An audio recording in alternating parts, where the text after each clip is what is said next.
ရောက်ခါမှာဆိုကြီးကိုသူမဘလို့ပညာပေးမလဲကြည့်လိုက်ရအောင်လင်းဖြစ်သူကမိမိကိုထိန်းချုပ်ရလွယ်တဲ့အိမ်စီတယောက်လိုသဘောထားပြီးလှည့်စားလက်ထပ်ခဲ့တာကိုသူမကိုယ်တိုင်ကြားလိုက်ရတဲ့အခါချွေးမတစ်ဟာဒေါသတကြီးနဲ့လင်းဖြစ်သူရဲ့ပါးကိုဖျက်ရိုက်လိုက်ပါတော့တယ်သူမကသူ့ရဲ့အရှက်မရှိတဲ့ရုပ်မာမှုတွေကိုအားရပါးရဆဲဆူဆုံးမလိုက်တဲ့အခါလင်းဖြင်းကြီးဟာမိမိရဲ့ရင်ထဲကအတွေးတွေအပြင်းထွက်သွားမှန်းသိပြီးချက်ချင်းအာလူဖြန်ပြပြီးစင်ကြေပေးဖို့ကြိုးစားပါတယ်ဒါကိုမြင်တဲ့ရောက်ခမအမေကြီးကတော့အရှိန်ပြင်းပြင်းနဲ့ဒေါသထွက်လာပြီးစတူးခုံကြီးကိုမြောက်ကချွေးမတစ်ကိုရိုက်ဖို့ပြေးဝင်လာပါတယ်အဲ့ဒီလိုအရေးကြီးတဲ့အချိန်မှာပဲမကြီးဖြစ်သူကရှေ့ကနေကာကွယ်ပြီးတိုက်ကွန်တို့တိုင်းကွက်တစ်ချက်တည်းနဲ့စတူးခုံကြီးကိုအပိုင်းပိုင်းဖြစ်အောင်ရိုက်ခွဲပစ်လိုက်ပါတော့တယ်တအိမ်လုံးစွန့်ပြီးကြောက်လန့်သွားစဉ်မှာမကြီးကနင်တို့တွေငါ့ကိုကိုဝင်ပြက်ကြအောင်နှိပ်စက်ခဲ့တဲ့နေ့ကလေးကငါကိုငါကာကွယ်ဖို့တိုင်းကွက်တွေတင်ယူခဲ့တာငါရဲ့စီကံကတခုပ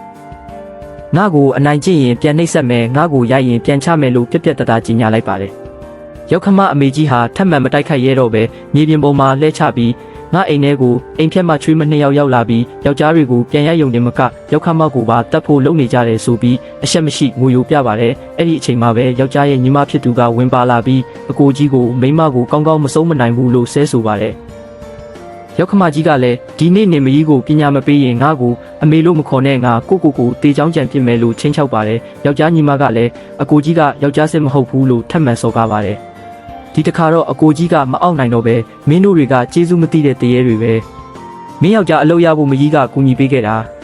အိမ်ပြင်တုန်းကလည်းမကြီးက UN 2000ကျော်ပေးခဲ့တယ်လို့အမေစေးရုံတက်တုန်းကလည်းပတ်စံရောလူရောပြုစုခဲ့တာငါကြောက်ကပ်ပျက်စီးတုန်းကနင်တို့တမိသားစုလုံးဒေါနီမဖြစ်ချင်လို့စင်ကြေပေးပြီးစေးရုံတောင်လာမကြည့်ကြဘူးငါမိမကပဲသူ့ကြောက်ကပ်တလုံးထုတ်ပေးပြီးပတ်စံချေကငါအသက်ကိုကယ်ခဲ့တာဒါကြောင့်ငါအသက်ဟာငါမိမအပိုင်ပဲဘသူ့ကိုမှငါမိမကိုနှိပ်စက်ခွင့်မပေးနိုင်ဘူးလို့အော်ဟစ်လိုက်ပါတယ်ရောက်ခမကြီးကဒေါသထွက်ပြီးပကံလုံးနဲ့လှမ်းပစ်ပေမဲ့အကိုကြီးကငါဒီအိမ်ကိုဘယ်တော့မှပြန်မလာတော့ဘူးပေးစရာရှိတဲ့ဈေးပဲပေးမယ်ကြံတာလာမမျောလင်းနဲ့လို့ပြောပြီးမိသားစုနဲ့အပြစ်ဖြတ်လိုက်ပါတော့တယ်ဒီအခြေအနေတွေကိုမြင်လိုက်ရတဲ့ချွေးမတစ်ဟာသူမရဲ့လေရုပ်မာဟာလည်းသူမကိုအတုံးချဖို့ပဲလက်ထပ်ခဲ့တာကိုရိပ်မိသွားပြီးလက်ထက်လက်စုပ်ကိုဖြုတ်ကလင်းဖြစ်သူရဲ့မျက်နှာစီလွတ်ဖြစ်ပြီးငါနင်းနဲ့ကွာရှင်းမယ်လို့ပြက်ပြက်တသားအော်ဟစ်လိုက်ပါတယ်လင်းရုပ်မာဟာဇနီးတဲ့တကယ်စိတ်ဆိုးသွားမှန်းသိတော့ချက်ချင်းတူးထောက်ဟန်ဆောင်တောင်းပန်ပြီးမိသားစုကြားထဲမှာသဘောထားကွဲလွဲတာတဘာဝပါပဲလို့စင်ကြေပေးပါတယ်ဒါပေမဲ့အကိုကြီးနဲ့မရီတို့ကချွေးမတစ်ဖက်ကရက်တီပေးပါတယ်လင်းရုပ်မာကကွာရှင်းတာကိုတားဖို့အတွက်ငါတို့ကလေးယူဖို့စူးစမ်းနေတာလေနင်းကိုဝင်ရှိနေပြီလားမသိဘူးလို့ပြောလာပါတယ်တကယ်တော့သူမမှာကိုဝင်ရှိနေတာအမှန်ပဲဖြစ်ပြီးဒေါက်တာကလည်းမင်းယောက်ျားကအသက်မဲ့တော့ပူယောဂခံစားနေရတာမို့လို့ဒီကလေးရလာဖို့မလွယ်ကူဘူးဂယုစိုက်ပါလို့ကြိုပြောထားတာပါဒါကြောင့်ဒီကလေးဟာဒီမိသားစုရဲ့တူးလေးသောမျိုးဆက်ဖြစ်လာမှာပ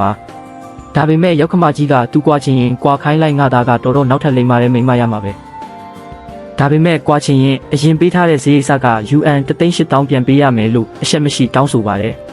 သူမကရေမောပြီး 1,800,000 ကျော်ရပြီးကလေးကနင်တို့အိမ်ဝယ်ဖို့ဆိုပြီးငါစီကပြန်ချေးသွားတာမဆက်ရသေးဘူးလေလို့အမှန်တရားကိုဖွင့်ချလိုက်ပါတယ်လင်းဖြစ်သူကလည်းဇနီးတဲ့ပြောတာမှန်တယ်လို့ဝင်ပြောပေမဲ့ရောက်ခမကြီးကသူ့သားကိုဆဲဆိုတာကြောင့်ယောက်ျားဖင်းကြီးဟာပြန်ငြိမ်သွားပါတယ်ရောက်ခမကြီးကနင်အလိုလျောက်ပေးတာလေကွာချင်းရင်တော့ 1,800,000 အကုန်ပြန်ပေးရမယ်လို့ဆက်ပြီးမရိုင်းနေပါတယ်သူမဟာရောက်ခမဆိုးရဲ့အောက်တန်းကြမှုကိုကြည့်ပြီးငါကိုဝင်ရှိတာကိုသူတို့ကိုမပြောခဲ့မိတာတကယ်ကန်ကောင်းတာပဲလို့ရင်ထဲကတက်ပြင်းချလိုက်ပါတယ်အဲ့ဒီနောက်မရီဖြစ်သူကဝင်ရောက်ကူညီပေးပြီးဥပဒေကြောင်းအရာစာချုပ်တစ်ခုချက်ချင်းရေးဆွဲပေးလိုက်ပါတယ်သူမကတင်ထားတဲ့ UN 3,000,000ကိုထုတ်ပေးပြီးငါ3,000,000ပဲပေးနိုင်မယ်နင်တို့မကျေနပ်ရင်တရားရုံးမှာတွေ့မယ်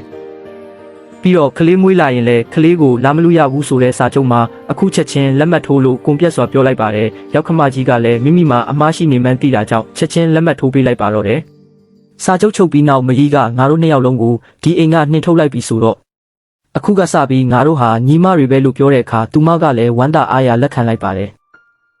ရောက်ခမကြီးကတော့ဒေါသထွက်လွန်းလို့နင်တို့တစ်သက်လုံးနောက်အိမ်ထောင်မရပဲနောက်တရပါစေလို့ချိန်ဆကြံရစ်ခဲ့ပါတယ်ဒါပေမဲ့သူတို့မိသားစုဆိုကြီးဟာမကြခင်မှာပဲမိမိတို့ရဲ့လုပ်ရက်တွေအတွက်တစ်သက်လုံးနောက်တရငရဲကြတော့မယ်ဆိုတာသူတို့မသိခဲ့ကြပါဘူးကဲလှည့်စားတတ်တဲ့လင်းရုပ်မာကိုစာချုပ်ချုပ်ကွာရှင်းပြီးကျေးဇူးကမ်းတဲ့ရောက်ခမဆိုးတွေကိုစပွဲမောက်တိုက်ကွန်တို့နဲ့ပညာပေးကအိမ်မော်ကဆင်းလာခဲ့ကြတဲ့မရီနဲ့ချွေးမအစ်စ်တို့ညီမနှစ်ယောက်မိမိတို့ရဲ့ဘဝတစ်ကိုဘယ်လိုမျိုးအောင်မြင်အောင်တိဆောက်ပြီးဒီမိသားစုဆိုးကြီးကိုအမြင့်ပြတ်လက်တုပ်ပြန်ကြမလဲဆိုတာ Part 6မှာဆက်လက်ရှုစားဖို့အတွက် Ardent Burmese Recap ကိုအခုပဲ follow လုပ်ထားလိုက်ပါနောက်ထပ်အပိုင်းတွေကိုအမြန်ကြည့်ချင်ရင် comment မှာ Part 6လို့ရေးခဲ့ပေးပါဦး